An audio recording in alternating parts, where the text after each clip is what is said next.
थोड़ा सा उठा, थोड़ा सा उठा, सज्जनों और दे दियो, थोड़ा सा उठा, माइक उठा, इधर से उठाना इसको, उधर से। यह मंच अध्यात्म का है और इसी आशा से आप आए हैं कि जो दुनिया की चीजें हैं इनसे ऊपर क्या है। दुनिया की चीजें आप देखते हैं, कमाते हैं, खाते हैं, संग्रह करते हैं, खर्च करते हैं और इससे संतोष नहीं मिलता। मजबूरियां हैं गुजर बसर के लिए, कोई हविष न रखी जाए लेकिन खाना पड़ेगा, तन ढकना पड़ेगा, छाया में रहना पड़ेगा। जीवन धारण उपयोगी कोई कुछ ऐसी चीजें होती हैं उनका भी संग्रह करना पड़ेगा। पद, धन, ऐश्वर्य, प्रतिष्ठा, विभव, हमारी तूती बोले चारों तरफ, हम ही माने जाएं, ये सब बढ़ जाता है। लेकिन इन सब में कुछ मिल भी जाता है तो भी संतोष नहीं होता है। इसलिए दूसरी तरफ आदमी लौटता है, अध्यात्म की तरफ। बाहर व्यवहार है, भीतर अध्यात्म है। अध्यात्म की तरफ परोक्ष मान्यताओं में आदमी बहुत भटकता है। प्रत्यक्ष, परोक्ष और अपरोक्ष, ये तीन बातें हैं। जो मोह माया का पसारा है दुनिया का, वो प्रत्यक्ष है। और परोक्ष देवी देवता ईश्वर इत्यादि, और अपरोक्ष आत्मा। प्रत्यक्ष तो हम रात दिन देख रहे हैं, भोग रहे हैं, जन्म लिए हैं, तब से प्रत्यक्ष में ही डूबे हैं। जो दिखाई देता है, सुनाई देता है, ये जगत पसारा, प्राणियों का, पदार्थों का बर्ताव, ये सामने है।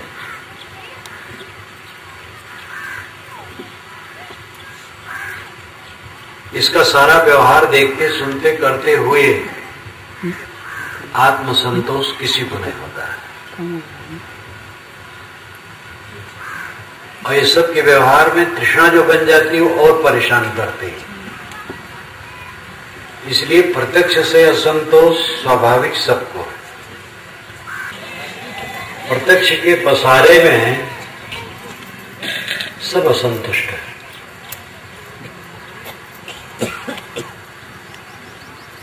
लेकिन असंतुष्ट होते हुए भी सूझ नहीं है। रोते हैं, धोते हैं, उसी में मूड़ी डालकर पड़े रहते हैं। आदमी जन्मता है, खेलता खाता है, पढ़ता लिखता है, जवान होता है, धंधा करता है, विवाह करता है, बाल बच्चे पैदा करता है, रिश्ता है। बच्चे जब जवान हो जाते हैं तब उनसे खींचता है, क्योंकि जवान बच्चे सब आपके मन के अनुसार तो नहीं कर पाएंगे। और जब उनका विवाह हो जाता है तो उनके पास दो मन हो जाते हैं, एक अपना मन, एक पत्नी का मन, और दोनों को निभाना पड़ता है। इसलिए और अंतर आ जाता है, तो कलह बढ़ता है, शरीर ढीला होता है और लगता है कुल बेवश हो रहा है। हमने घर बनवाया, बाल बच्चों को पैदा किया, पाला पोसा, बड़ा बनाया, उनका विवाह किया, सारा कुछ झंझट ले करके इतना प्रपंच किया, और उसी बीच में मैं स्वयं विवश हूं। अब मेरी कोई बात नहीं मान रहा, मेरी ही आलोचना कर रहे हैं बच्चे। इतना असंतोष होने के बाद भी मूड़ी डाल कर आदमी उसे पड़ा रहता है, आगे सूझ ही नहीं होती। कुछ लोगों को सूझ होती है, थोड़ी थोड़ी, तो देवी देवता पूजने लगते हैं। ईश्वर कहीं होगा पुकारने लगते हैं। ईश्वर के विषय में जैसा उन्होंने सुना है, पुस्तकों में पढ़ा है, या अपने मन से भी जैसी कल्पना कर ली है, उसके अनुसार वो ईश्वर के विषय में धारणा बनाने लगते हैं और उसकी पूजा उपासना इत्यादि क्या करते हैं, तो उनको थोड़ी सी राहत मिलती है, उनका मन दुनियादारी से हटता है। लेकिन जैसा चाहिए वो मन की स्थिति नहीं आती, मन में भटकाव, चंचलता बनी रहती है।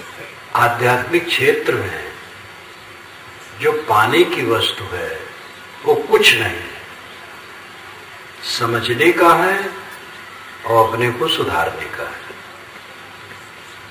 पाते पाते तो आप बुढ़ा गए, वो क्या पाए?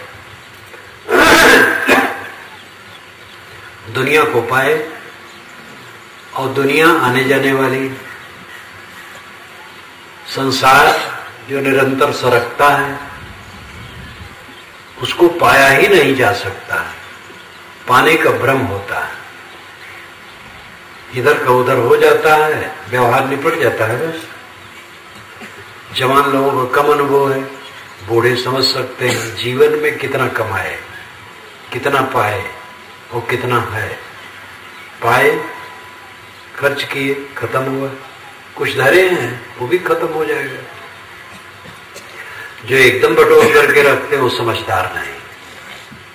दुनिया की चीजें काम के लिए,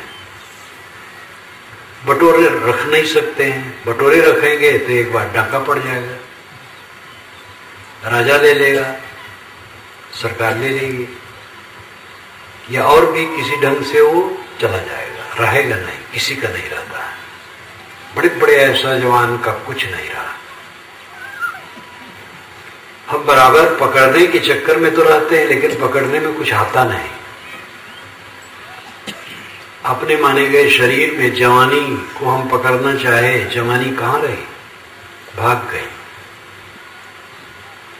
जो अभिन्न सरीखे शरीर अज्ञान बस लगता है, वो अपने वश में नहीं। शरीर संयम की दृष्टि से अपने वश में है, परिवर्तन की दृष्टि से अपने वश में नहीं। हम जिधर चाहें आंखें खोलें न खोलें, जिधर हाथ बढ़ावें काम करें न करें, जिधर चलना चाहें चलें न चलें, जो सोचना चाहें सोचें, जो न सोचना चाहें न सोचें, जो बोलना चाहें बोलें, जो न बोलना चाहें न बोलें। संयम की दृष्टि से तो हम स्वतंत्र हैं, स्वबस हैं।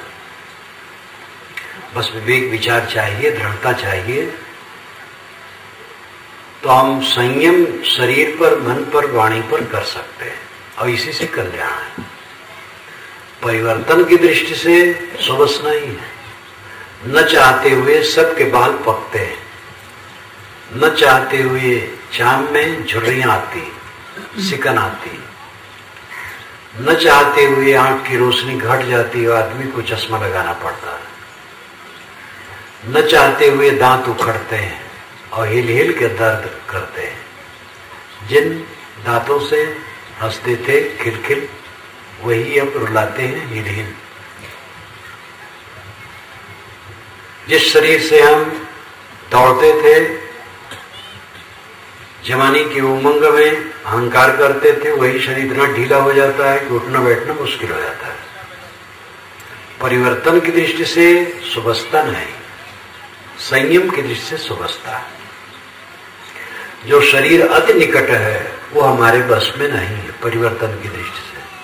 तो कौन सी वस्तु अपने बस में है?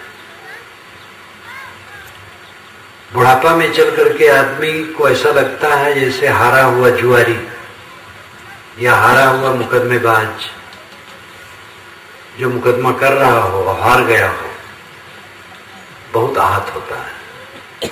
जुआ में हार जाने के बाद आदमी बहुत आहत होता है, यही दशा मनुष्य की होती है। जीवन के उतार में लगता है मैं सब हार गया, खो गया,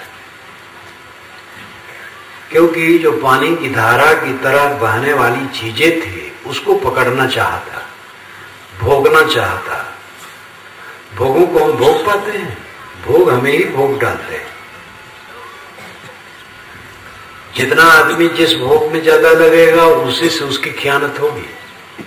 काम भोग सबसे बड़ा भोग माना है, और उसमें आदमी जितना लगेगा उतना वो नष्ट होगा। शरीर नष्ट होगा, बुद्धि नष्ट होगी, संस्कार नष्ट होंगे, हर प्रकार की उसकी दुर्गति होगी। इसलिए संयम से रहने की जरूरत है। खाना भोग है, जो जम करके खाना शुरू करेगा उसकी दुर्गति होगी। हल्का खाना चाहिए, कम खाना चाहिए। आसपास के लोगों में जो ममता बढ़ाएगा अंत में रोएगा, क्योंकि कुछ स्थिर नहीं, सब बदलने वाला है। कई अत्यंत प्रिय दशरथ को और राम अत्यंत प्रिय, और इन्हीं दोनों के चक्कर में दशरथ का प्राण गया। राम तो अपनी शालीनता में रहे, कई मंथरा के समझाने से भटक गई, लेकिन कुल मिलाकर के इन्हीं दोनों के द्वारा दशरथ का प्राणांत हुआ, इन्हीं दोनों के मोह में। जहां कहीं भी हम मोह करेंगे वहीं पीड़ा होगी, और कोई इससे बच नहीं सकता। इस धरती आकाश के बीच में क्षमा नाम की कोई चीज नहीं। क्षमा हम मांगना तो चाहते हैं भगवान से, देवता से, कि वह क्षमा कर दे। कोई क्षमा करने वाला नहीं, क्षमा कर नहीं सकता है। आप भोजन ज्यादा खा लें और भगवान की प्रार्थना करें कि भगवान क्षमा कर दो, ये गल जाए, गलेगा नहीं, धीरे धीरे पकते पकते गलेगा। प्रकृति उसको गलाएगी 8 घंटे में, 10 घंटे में, 15 घंटे में। ज्यादा खा लिए तो देर लगेगी। न कोई भगवान उसको पचा पाएगा, न कोई देवता पचा पाएगा। गुरु महाराज तो प्रत्यक्ष है, वो भी नहीं पचा पाएंगे। गुरु महाराज आशीर्वाद दे दें, हम ज्यादा भोजन किए हैं, पच जाए, नहीं पचेगा। गुरु महाराज ज्यादा खाएंगे तो उन्हें नहीं पचेगा। ये तथ्य है। इसलिए जरूरी है अपने को संभालना। माया में, दुनियादारी में, व्यवहार में, सांसारिकता में आप देख रहे हैं और उससे थकते हैं, हारते हैं अंत में, इसलिए अध्यात्म की तरफ आते हैं। लेकिन अध्यात्म की तरफ हम सस्ते नुस्खे में पड़ जाते हैं, और सस्ते नुस्खे देने वाले बहुत हैं। पूरा काल में थे, आज हैं, आगे रहेंगे। और ऐसी बातें पुस्तकों में भी खूब लिखी हैं। चाहे जितना पाप करो, दिन भर शाम को अमुक मंत्र जपो, वो कट जाएगा। और रात भर चाहे जितना पाप करो, सुबह जपो तो कट जाएगा। ऐसी महिमा की गई है कि आप उतना पाप कर नहीं सकते हैं जितना एक बार अमुक नाम लेने से कटता है। ये सब भुलावा है। कोई पवित्र नाम जपना, पवित्र भाव वाला नाम जपना, पवित्र भाव वाला मंत्र जपना बुरा नहीं। इससे मन में थोड़ी सी सात्विकता आती है, लेकिन पाप नहीं कटता है। पाप कटता है पाप छोड़ने से।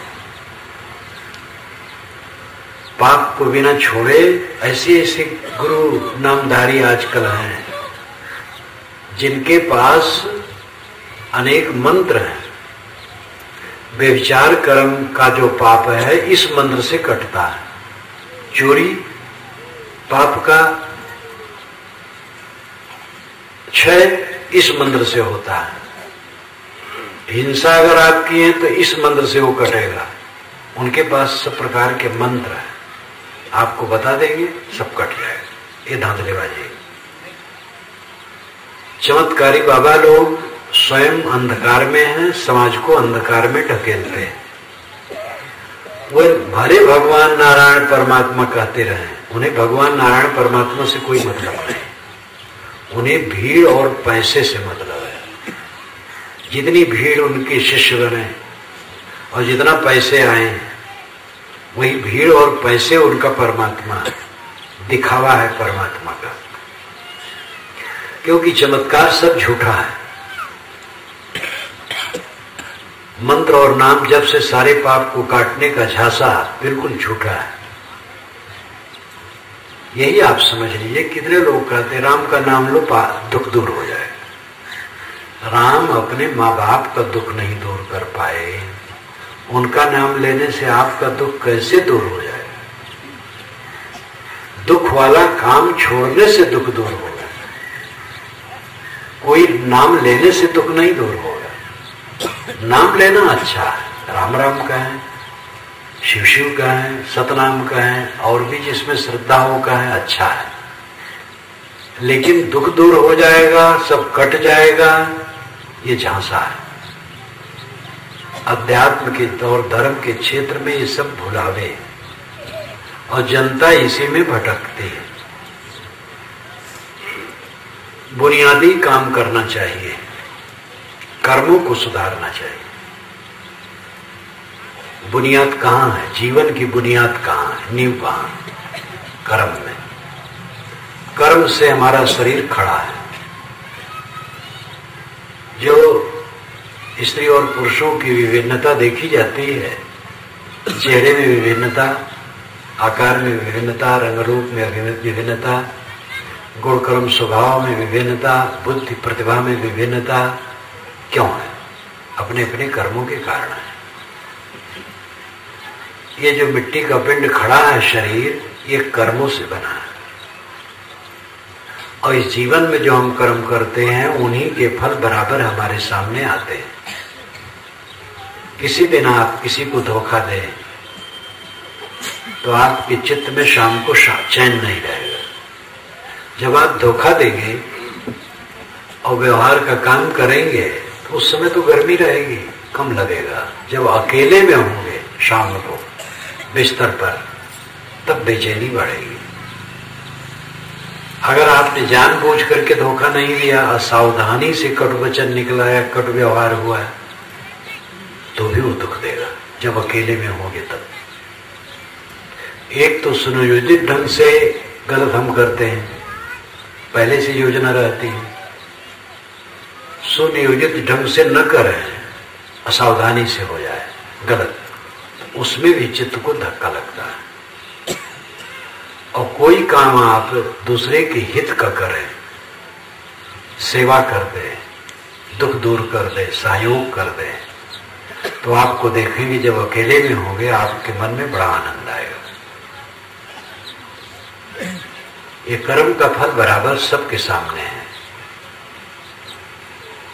वैदिक ऋषियों ने कर्म पर ही जोर दिया है। उपनिषद में तो इसके लिए काफी इसी पर जोर है, शास्त्रों में भी इसी पर जोर है। कबीर साहब की वाणी तो एकदम कंक्रीट कर्म सिद्धांत पर है। ये पुराणों ने, महाकाव्यों ने बहुत गड़बड़ किया है। वैसे पुराणों महाकाव्यों में भी इसका समर्थन है, लेकिन सस्ते नुस्खे इतने दे दिए हैं कि इसका समर्थन बेकार हो गया है। जैसे मैं 1 घंटा भाषण करूं कि सत्य बोलना चाहिए, और सत्य बोलने पर ही 1 घंटा का पूरा प्रवचन हो, और उठते समय कहूं झूठ बोलने में कोई बुराई नहीं, तो 1 घंटा का प्रवचन बह गया। तो कर्म सिद्धांत की बात पुराणों महाकाव्यों में भी है, लेकिन ज्यादा है कि सब पाप कट जाता है। अमुक नदी में नहाओ, सब पाप कट जाएगा। अमुक तीर्थ में जाओ, मोक्ष हो जाएगा। जो जाए बद्री सुनाए वद्री, जो बद्री नाथ चला जाएगा, फिर वद्री वद्र माता के पेट में नहीं आएगा, मुक्त हो जाएगा।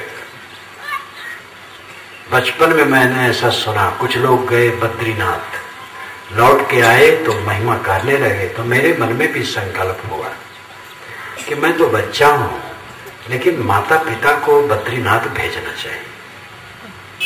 और एक बार चले जाएंगे तो जन्म मरण का संकट कट जाएगा, कितना अच्छा रहेगा। लेकिन ऐसा संजोग पड़ा कि 18 वर्ष की उम्र तक ये शरीर पहुंचते पहुंचते कबीर साहब का विचार मिल गया। तब लगा ये तो झूठी महिमा थी, तो विचार ठप हो गया। ये आज मैं अपना संस्मरण बताता हूं। मेरी थोड़ी उम्र थी, गांव के कुछ लोग, जिस गांव में शरीर जन्मा, कुछ लोग गए थे बद्रीनाथ, अच्छे लोग गए थे, योग के लोग गए थे। तो आए तो बड़ाई करने लगे और उसी में भी लोग कहने लगे, भैया जो जाए बद्री सोना हो बद्री, जो एक बार बद्री विशाल के दर्शन कर लेगा उद्र में नहीं आएगा, मुक्त हो जाएगा। तब मेरे मन में हुआ कि मैं तो बच्चा हूं, माता पिता को भेजना चाहिए, बद्री विशाल दर्शन करावें, उनका बंधन कट जाएगा। और इसी दरम्यान में धीरे धीरे धीरे 18 वर्ष की उम्र हुई। 17 और 18 वर्ष की उम्र के बीच में पारखी संत मिले, कबीर साहब की वाणी मिली, बीजक मिला।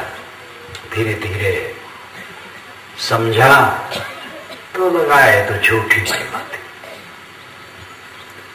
तर्क क्या है? बद्रीनाथ होके कोई आवे और उसके चित्त में राग द्वेष न रह जाए तो निश्चित हो मुक्त हो जाएगा। और बद्रीनाथ से लौट करके आए तो रात में अपनी भैंस ले करके दूसरे के खेत में चराते हैं, फसल में। इतना मोटा काम, स्थूल पाप। मन का राग द्वेष तो अलग, जो थर्ड क्लास का काम आदमी करे वह काम। गंगा में नहाओ मुक्ति हो जाए।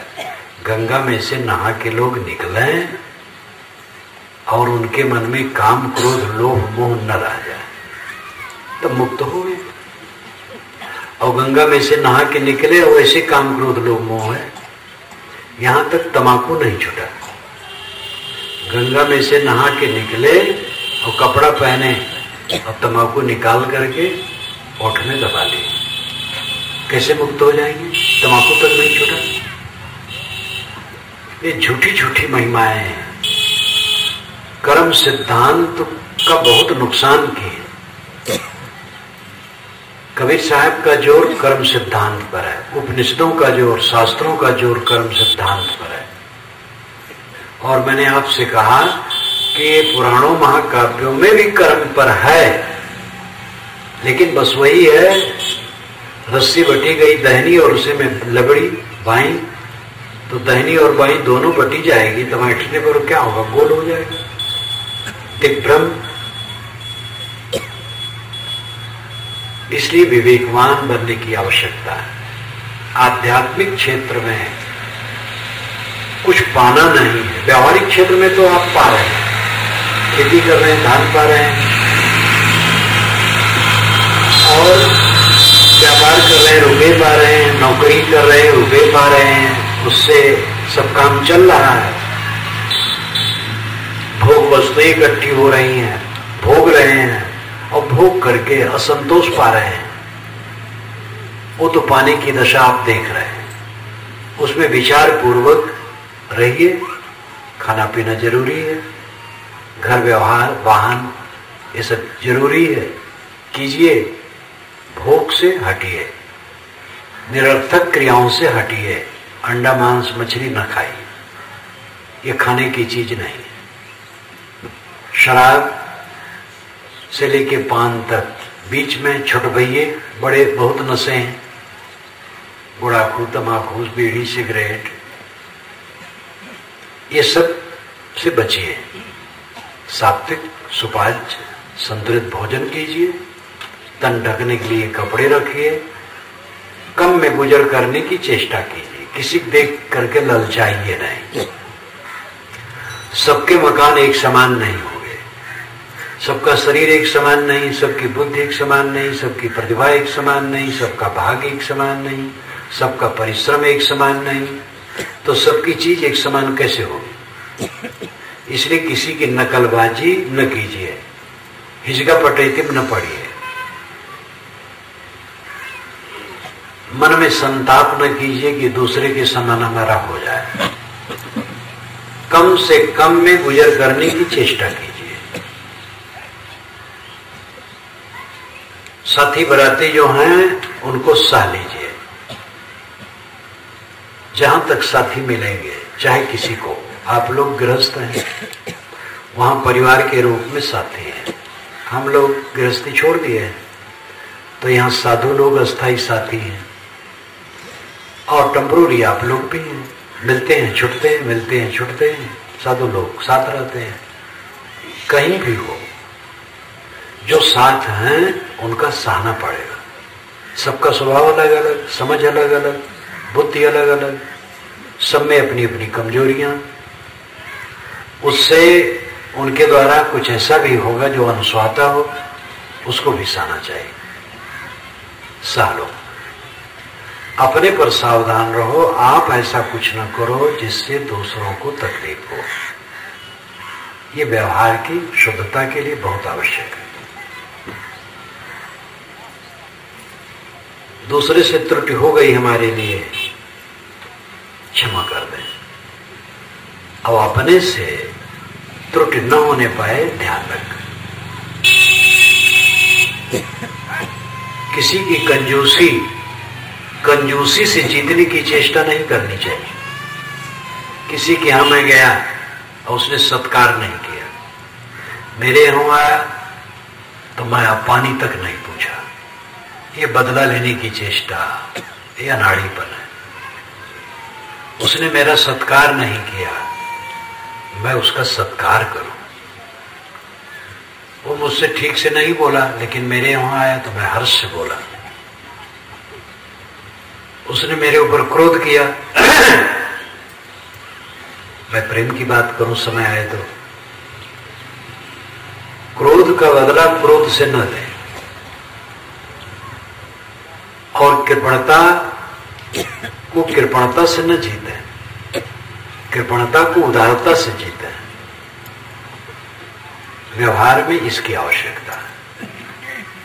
हां, कुछ ऐसे होते हैं जो खल होते हैं, उनसे बचना चाहिए। सब खल नहीं होते हैं, स्वभाववश होते हैं, और स्वभाव से त्रुटियां हो जाती हैं। भले प्रकृतिवश चूक भलाई, ये गोस्वामी जी की आधी चौपाई है। भले प्रकृतिवश चूक भलाई, भले लोग भी अपने स्वभाव के बस कभी कभी अच्छा काम करना चूक जाते हैं।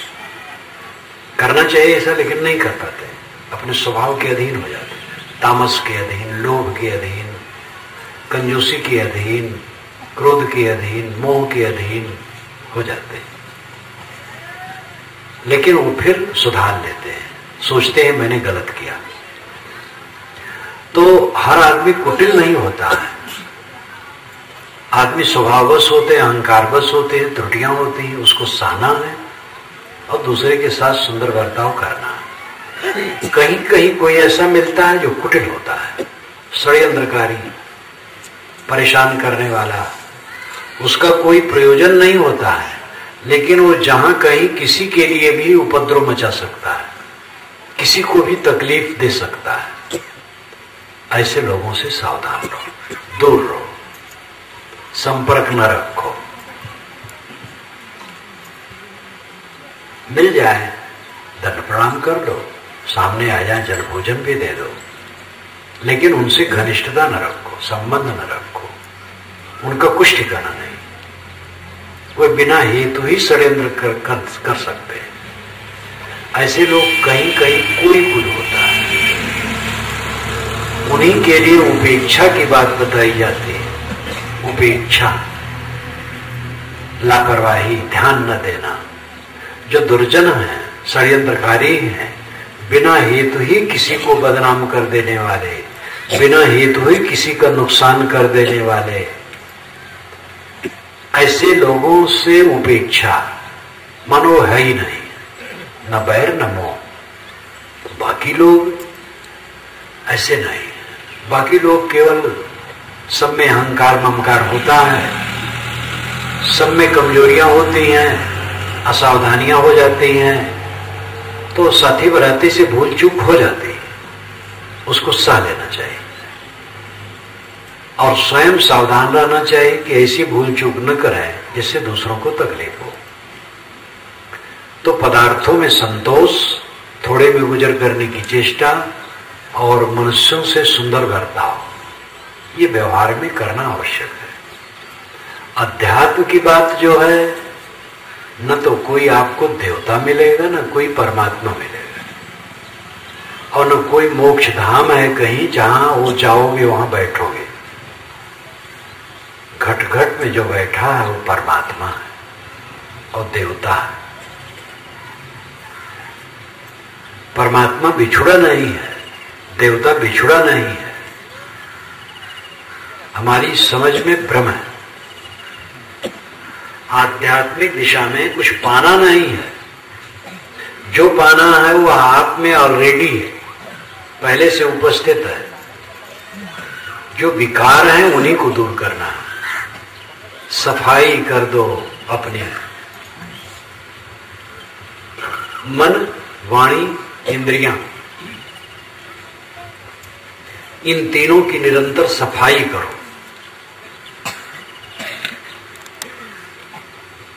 इनकी सफाई के बाद जो बच रहेगा वो परमात्मा ही बच रहेगा। परमात्मा के विषय में बहुत अनर्गल कल्पनाएं हैं। कितने लोग मान रखे परमात्मा कोई किसी लोक में बसता है और वहीं रहता है।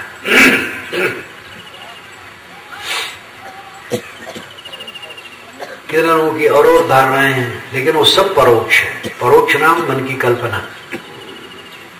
अध्यात्म तो है कल्पना का अंत।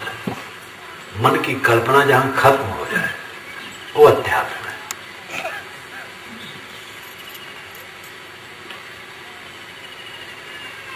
जहां बोल तहां अक्षर आया, जहां अक्षर तहां मन दृढ़ाया। बोल बोल एक हुई जाई, जिन्हें लखा सो बिरला हुई। इस साहब की साखी। जहां बोले तहां अक्षर आएंगे, और जहां अक्षर आएंगे उसमें मात्रा और संधि ये सब आएंगे, और कुछ अर्थ होगा, और मन कुछ कल्पना कर लेगा। बोल अबोल एक हुई जाए, जिन्हें लखा सो बिरला हुई। बोल और अबोल दोनों स्थिति में एक समान शांत सुबस, इस अवस्था को प्राप्त करने वाला विरल है। मन से ऊपर उठ जाना, वाणी से ऊपर उठ जाना। गोस्वामी जी कहते हैं, देखी सुनी गुनी मनमाही, मोह मूल परमार्थ नाही। जो देखा जाएगा, सुना जाएगा और मन में सोचा जाएगा, वो मोह का कारण बनेगा, उसमें परमार्थ नहीं बनेगा। जहां तक देखा जाता है, जहां तक सुना जाता है, जहां तक गुना जाता है, वो मोह का कारण बनता है।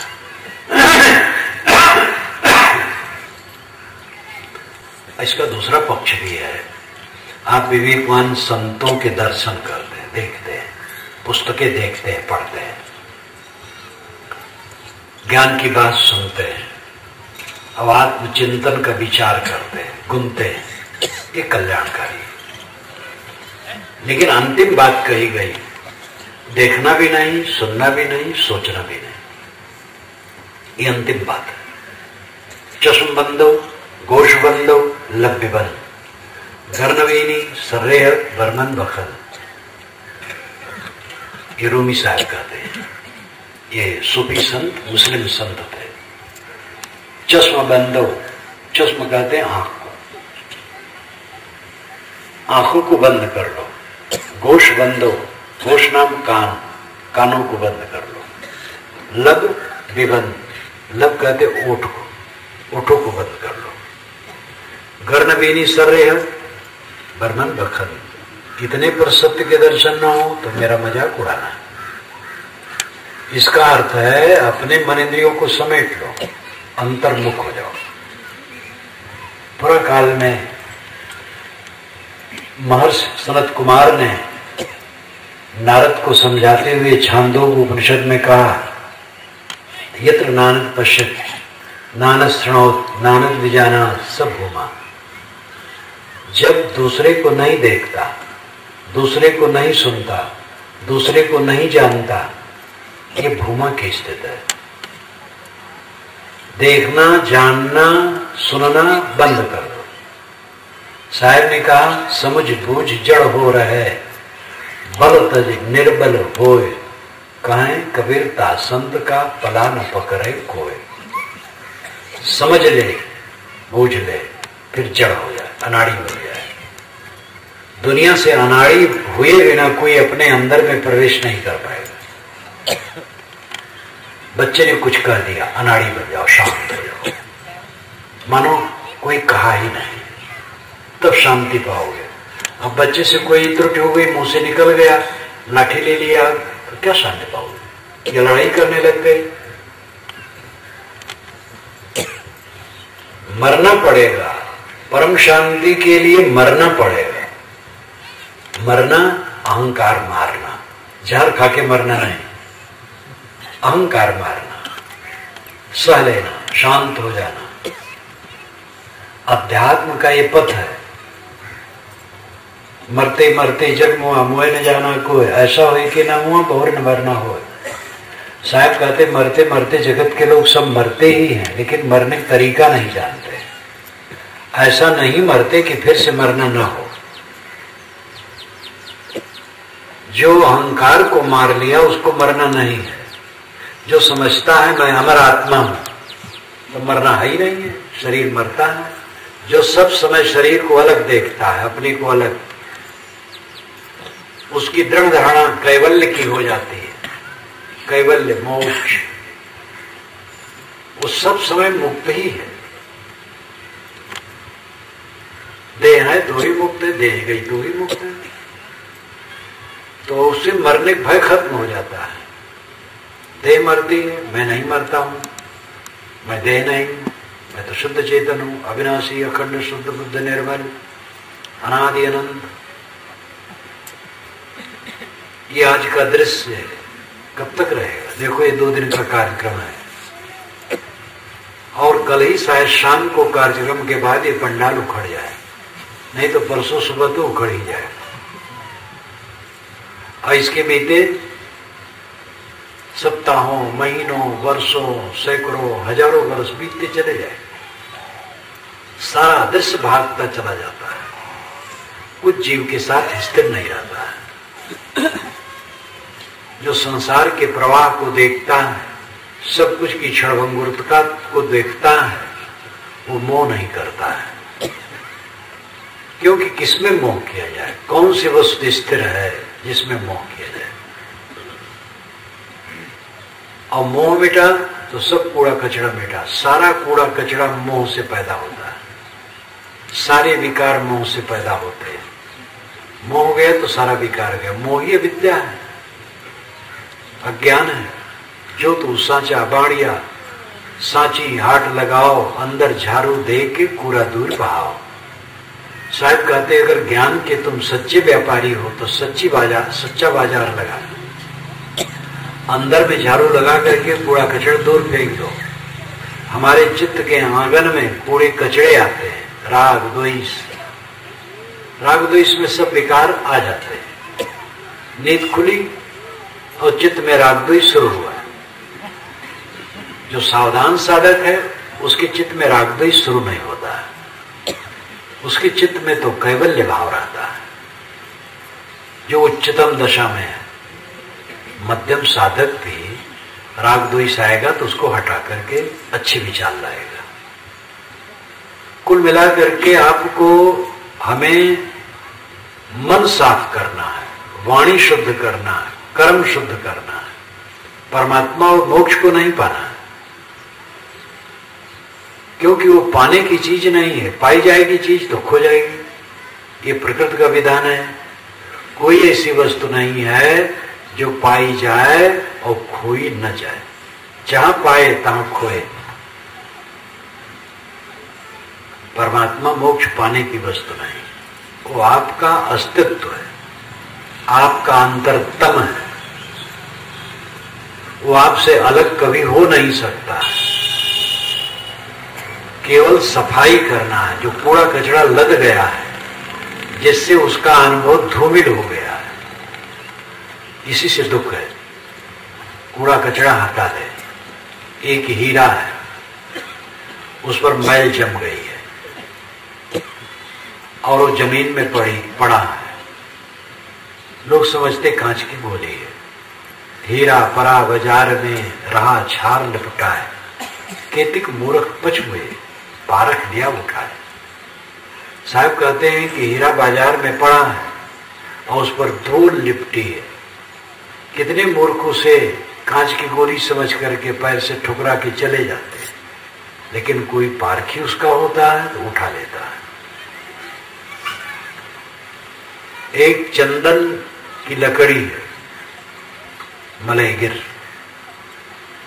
और पानी और मिट्टी बराबर उस पर पड़ते पड़ते परत पर परत कचरा जम गया, मैल जम गया। तो ये पता नहीं चलता है कि वो चंदन की लकड़ी है, लगता है मिट्टी का पिंड है। जानकार आदमी उसको उठा करके रगड़े और रगड़ते रगड़ते कचरा हट जाए, साफ हो जाए, तो उसकी सुगंधी अपने आप उद्घाटित हो जाएगी। सुगंधी लाना नहीं है, सुगंधी तो अंदर में दबी है कचरा से। ऐसे आत्मा दिव्य, निर्मल, परमानंदमय, परम सुख स्वरूप सबका है, लेकिन राग, द्वेष, कला, कल्पना, माया, मोह का कचरा उस पर जमा है। इससे उसका अनुभव नहीं होता है।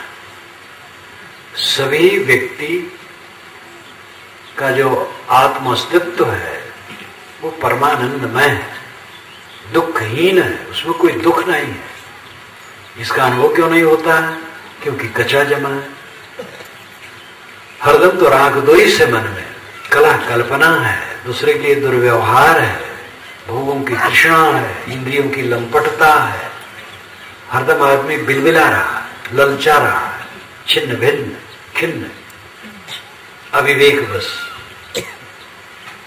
इसी को दूर करना है। आध्यात्मिक क्षेत्र में जो आपको काम करना है, संतों के वचन सुने, विचारें और अपनी तरफ से पहल करके जो विवेकवान भक्त संत हैं उनसे मिल करके उसको अच्छी तरह से समझें और ऐसे लाइन की किताबें पढ़ें जिससे वो विचार और साफ और प्रौढ़, और इसके विषय में सुबह शाम मध्याह्न जितना बन सके बैठें और सोचें और विवेक जागृत करें और अकेले में बैठ करके अंतर्शोधन करें मन में कितने विकार हैं। सबके बीच में रात दिन बैठे बैठे साधना नहीं हुई, कुछ समय के लिए अकेले हो जाना चाहिए। सबको, गृहस्थ को, विरक्त को, स्त्री को, पुरुष को, जिस चीज को समझ पाए अकेले में बैठ जाओ और विचारो कि मेरे मन में क्या आता है। काम वासना आती है तो कूड़ा कचरा है, इससे कोई फायदा नहीं। क्रोध आता है, लोभ आता है, मोह आता है तो मन को खराब करता है। राग द्वेष आते हैं, मन को खराब करते हैं। इनको काट के निकालो। बराबर निकालते निकालते ये धुल जाएंगे। जैसे चंदन की गुटका के ऊपर लगी मिट्टी रगड़ते रगड़ते साफ हो जाने पर चंदन की सुगंधी अपने आप गमक उठती है। उसी प्रकार मल विक्षेप आवरणों से ढका हुआ आत्मा विवेक साधन से रगड़ते रगड़ते जब साफ हो जाता है तो आत्मानंद अपने आप उद्घाटित हो जाता है। उसे दुख रहता ही नहीं, सब समय आनंद करता। इस छूट जाने वाली दुनिया में क्या परेशानी है? सबसे मिलजुल के काम करो, हंसो बोलो, खाओ पियो, जो मिले उसमें संतुष्ट रहो। व्यवहार में तृष्णा न बढ़ाओ, दूसरे की नकल न करो। जो अपने पास है वो बहुत है। व्यवहार में आत्मसंतुष्ट रहो और आध्यात्मिक क्षेत्र में जो उपलब्धि है वो किसी देवता और भगवान को पाने की नहीं है, किंतु मन के कूड़े कचरे की सफाई की बात है। पुराणों में, महाकाव्यों में, अनेक धर्म ग्रंथों में भगवत प्राप्ति बहुत चिल्लाया गया है। भगवत प्राप्ति, भगवान कोई वस्तु जिसको आप पाओगे, प्राप्त कुछ होगी ही नहीं। जो प्राप्त होगी माया की चीज होगी और छूट जाएगी। भगवत तत्व, परम तत्व, परब्रह्म, राम रहीम तत्व, वो आत्म तत्व ही है।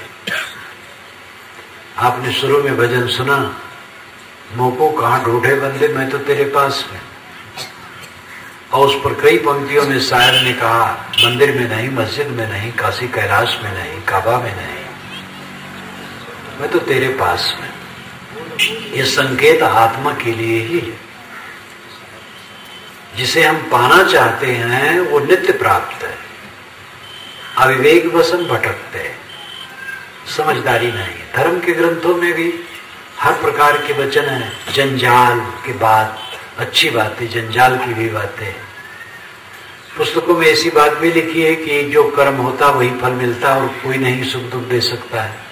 और ऐसा भी लिखा है कि तुम कुछ नहीं कर सकते हो, सब ईश्वर कराता है। तो ऐसी अवस्था में आपको निर्शील विवेक करना पड़ेगा। इसीलिए साहिब की साखी बहुत प्रसिद्ध है, साधु ऐसा चाहिए जैसा शुभ सुभाए, सार सार को गए रहे थोथा दे उड़ाए। शुभ स्वभाव के बनो। शुभ का स्वभाव क्या होता है? ये देवियां सूप से फटक देती हैं, चावल रह जाता है सूप में और भूसी उड़ जाती है।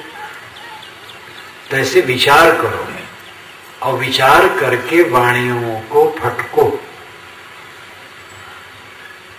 असार वाणियों को छोड़ दो, सार वाणियों को लो। महात्मा भी ऐसे हुए हैं जिनके मुख से सार वाणी भी निकली, असार वाणी भी निकली है। महिमा में वो कह डाले हैं, मिथ्या बातें कह डाले हैं। इसलिए महात्मा कहने से संतोष नहीं होगा। गुरु नामधारी अनेक प्रकार के हैं। असली गुरु के कोई सींग पूछ नहीं लगे हैं। उनकी वाणी और उनके आचरण से ही आपको उनका मूल्यांकन करना पड़ेगा। मोटा मोटी आचरण, नशा से रहित हैं, दुर्व्यसन से रहित हैं, कला कल्पना से रहित हैं, सदाचारी हैं, हो गया। अब और उनकी गहराई में जाकर के आप क्या करेंगे? दूसरे की गहराई में कौन जा सकता है? प्रेरणा लेनी है उनकी वाणी से, तो वाणी पर विचार करो। अगर कोई कहता है आओ हम परमात्मा के दर्शन करा दें, तो धोखेबाज है। एक ने एक से कहा गुरु की कि नहीं, कहे परमात्मा के दर्शन वो करवाए, कहे नहीं करवाए, कहे तो धोखा है। हमारे गुरु के पास आ जाओ, तुरंत दर्शन करा देंगे। तो तुरंत दर्शन करा देते हैं, बैठाते हैं थोड़ा अंधियारे में और गुरु महाराज शिष्य की आंखों पर उंगली लगा देते हैं और थोड़ा दबाते हैं। चिमचिमा उठता, कुछ दिखाई दिया? हाँ महाराज, गर्मी जोत दिखाई दी, बस परमात्मा के दर्शन हो गए। बड़ा सरल। कान बंद करवाए, गनगनाहट की आवाज आई, कुछ सुना? हाँ आवाज, शब्द सुना, बस परमात्मा के दर्शन हो गए। मूर्ख बनाते हैं।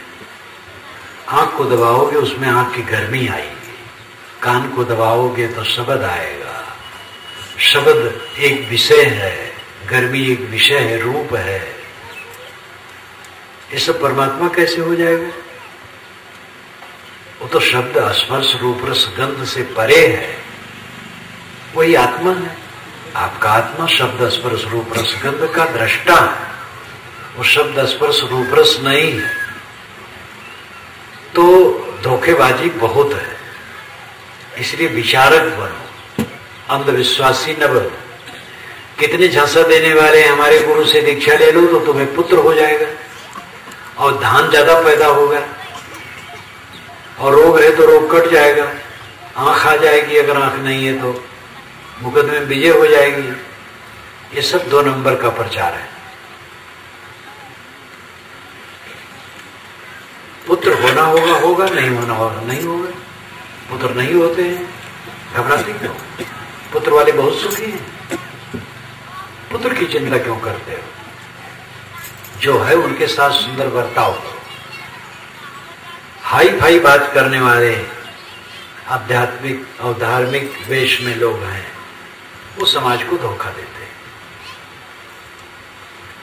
साधु महात्मा और गुरुओं का सीधा साधा काम है कि वह मनुष्यों को कर्म की बात बतावें, कर्म सिद्धांत को बतावें कि कर्म सुधारो। कर्म सुधारोगे नहीं, कोई आपका सहायक नहीं होगा। कर्म सुधारने की जरूरत है। और अपने आत्मा को पहचानो। आत्मा को जो नहीं पहचाना, परमात्मा को क्या जानेगा? आत्मा ही परमात्मा है। आत्मा से अलग परमात्मा कोई मिलने वाला नहीं।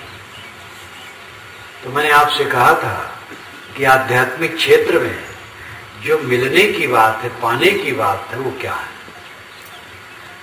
व्यवहारिक क्षेत्र में तो आप पा रहे हैं, अन्न पा रहे हैं, पैसे पा रहे हैं, जमीन मकान बाल बच्चे पा रहे हैं, मान बढ़ाई पा रहे हैं, कभी पद पा रहे हैं, वो खो रहा है। इसी में रीझ रहे हैं, खींच रहे हैं और जीवन में दुख उठा रहे हैं तो देख रहे हैं। और उसमें कुछ मजबूरियां हैं, गुजर बसर के लिए कुछ धंधा करना पड़ता है और उसमें भी पाया जाता है और पा करके गुजर होता है। बस इतने भर उसमें बल है और ज्यादा पा करके उसमें आत्म शांति नहीं मिलेगी। दूसरी तरफ अध्यात्म में भगवान को पाने की बात जो है, मोक्ष पाने की बात, उसको भी हम वैसे मान लिए जैसे पैसा पाया जाता है वैसे भगवान पाया जाता है। जैसे आप दुल्हन पाते हैं और देवियां दूल्हा पाती है, ऐसे भगवान भी मिल जाता है। ऐसा कहीं कोई भगवान नहीं मिलता। भगवान परमात्मा आपका आत्मा है, उसको पाना नहीं है, सफाई करना है। मन वाणी कर्मों की सफाई करो और अपने को पहचानो, मैं कौन हूं।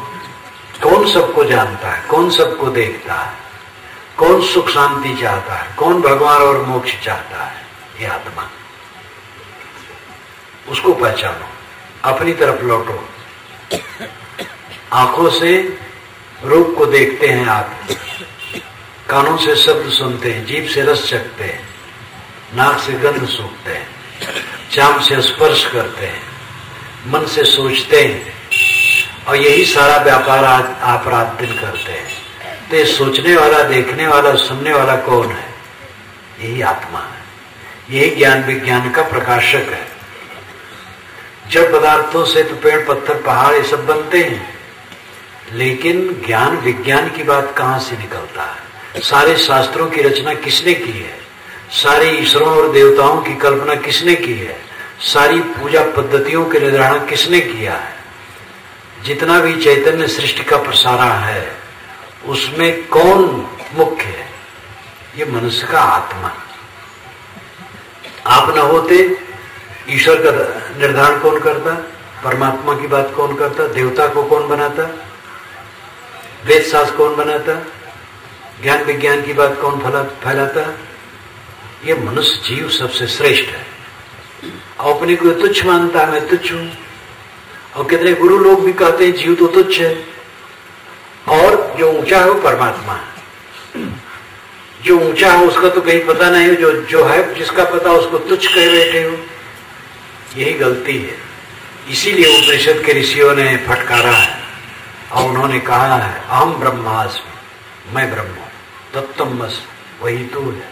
अयम आत्मा ब्रह्म, ये आत्मा ब्रह्म है। प्रज्ञानम ब्रह्म, ज्ञान ब्रह्म है।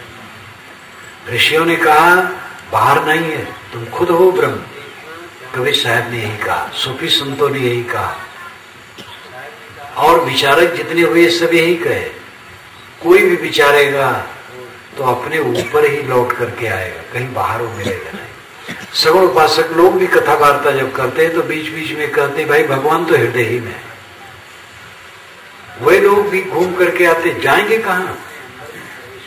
गोस्वामी जी ने श्री रामचंद्र के लिए पूरे मानस में कील पर कील ठोका है कि उनको जो परब्रह्म परमात्मा नहीं मानता है वो बिना सिंह पूंछ का पशु है, अवैदिक है।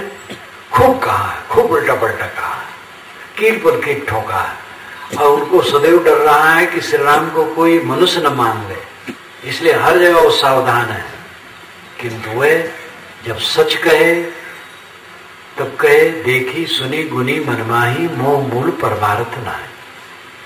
गो गोचर जहां लग मन जाई, सो सब माया जाने हो भाई। निज सुख बिन मन होए कि थीरा, निज सुख बिना मन कहीं स्थिर होगा? जीव पाओ निज सहज स्वरूपा,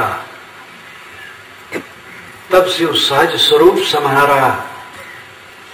ये सूत्र सब कबीर साहब जैसे वचन है, श्रुतियों के जैसे वचन है, और ये उन्होंने कहा। सगुण उपासक जो बिल्कुल सगुण की उपासना करते, मूर्ति पूजते, वे भी समय से कहते हैं भगवान तो हृदय में।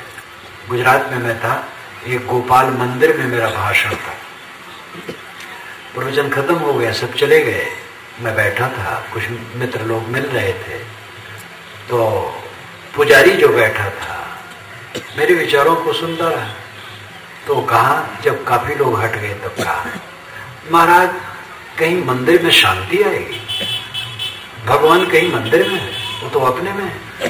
तो सब हंसने लगे। तो सगुण उपासक भी ये कहते हैं कि भगवान अंदर में, अपने में है। तो आप सोचो, अंदर में दो है कि एक है? आपके अंदर में दो है कि एक है? जो जानने वाला है, सोचने वाला है, करने वाला, उसमें दो है कि एक है? एक एक तो अनुभव होता है मैं के रूप में, दो तो नहीं है।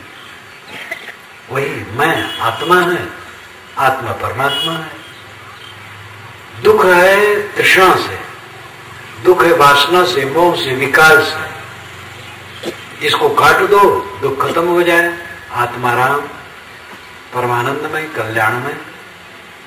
तो व्यवहार में आप रात दिन पाते हैं और खोते हैं, अध्यात्म में भी पाना चाहते हैं, तो ये ध्यान दीजिए, अध्यात्म में कुछ पाना नहीं। आध्यात्मिक क्षेत्र में यही काम करना है, अपने मन को, वाणी को, कर्मों को शुद्ध करो, जीवन को सरल बनाओ, व्यवहारिक क्षेत्र में सबसे मैत्री भाव रखो, किसी से कलह न करो, कट न कहो, दुर्व्यवहार न करो, सबसे प्रेम का बर्ताव करो, मीठे वचन बोलो, समता से जियो, और जीवन निर्वाह में संतोष रखो, और अपने मनवाणी कर्मों को शुद्ध करो, और इसके साथ ध्यानाभ्यास करो, अपने चित्त को समेटो, अंतर्मुख करो। जब चित्त अंतर्मुख होगा, मन आत्मलीन होगा, तो कुछ पाना नहीं रह जाएगा। यही काम हम आप सबको करना चाहिए। मैं अपनी वाणी को विराम देता हूँ।